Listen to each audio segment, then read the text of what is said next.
Hello, my name is Ian Slater from the Typhoon Legacy Society, dedicated to the airworthy rebuild of Hawker Typhoon JP843. Today I have the absolute privilege of introducing you to the accumulation of over 6,200 hours of research, design, development, and production.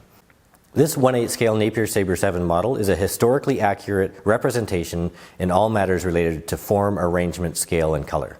Designed by my father Bruce Slater using original engineering data and the two Napier Sabre engines that we have here at Typhoon Legacy, the complexity and detail on this is such that there's only going to be 3 of them produced, each one numbered and each one being used to help raise funds for the airworthy rebuild of Hawker Typhoon JP843.